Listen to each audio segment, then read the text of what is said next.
Before the first breath of wind, before the light of the stars, before even time itself had meaning, there was chaos. In the ancient Greek understanding of creation, chaos was not merely disorder or emptiness, nor was it the kind of destruction that follows a great storm.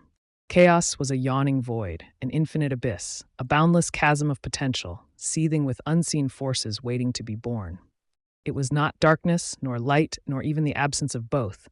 It was something far older, far deeper, something beyond human comprehension, the raw state of existence before existence had form.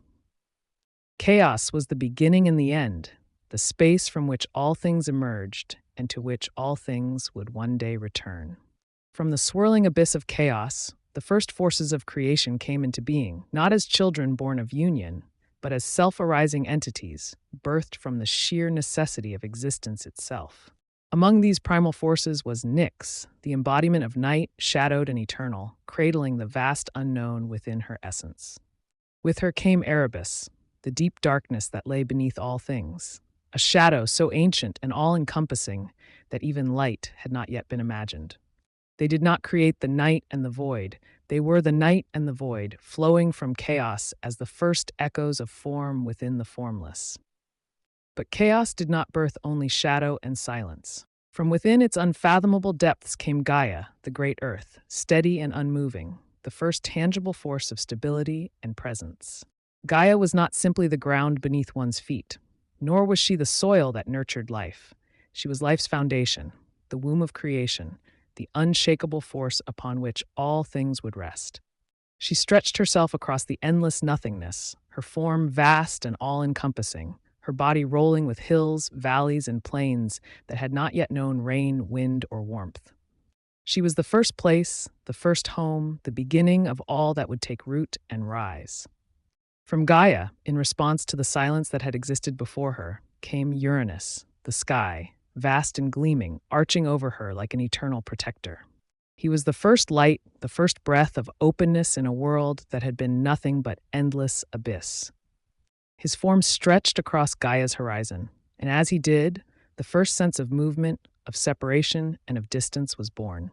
Where once there had only been chaos, now there was earth and sky, two beings entwined, forever connected yet distinct. It was from this first union that creation, as the Greeks understood it, truly began. Gaia and Uranus, bound in an embrace that would shape the cosmos, brought forth the first of their children, the Titans, great and terrible beings who would rule the world before the rise of the Olympians. Among them were Cronus, the devourer of time, and Rhea, the mother of gods, as well as Oceanus, the endless river that encircled the earth, and Hyperion, whose fiery essence foreshadowed the coming of the sun. With their birth, the first generation of divine rulers stepped into existence, their power reflecting the raw, untamed forces of the world in its earliest days. But Gaia and Uranus bore more than the Titans.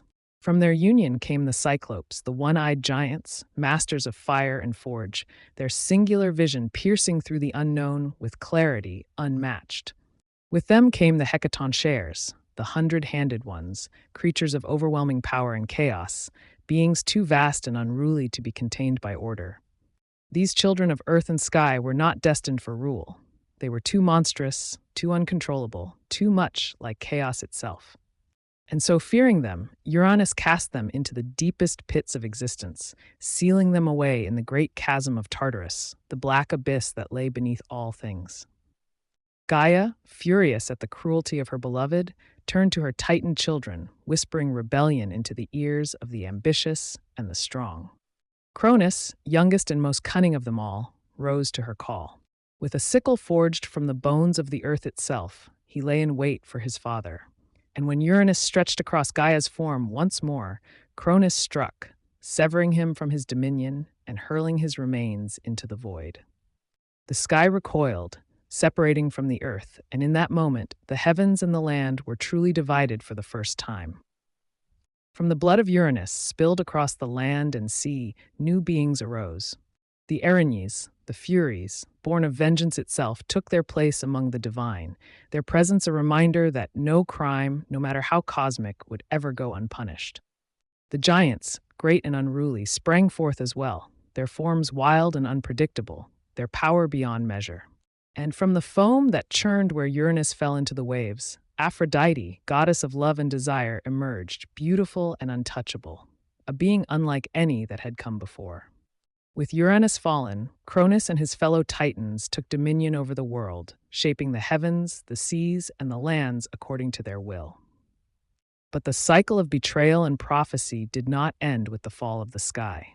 Cronus, warned by his mother that he too would one day be overthrown by his own son, turned to the same cruelty as his father, devouring each child Rhea bore him, swallowing them whole before they could take their first breath.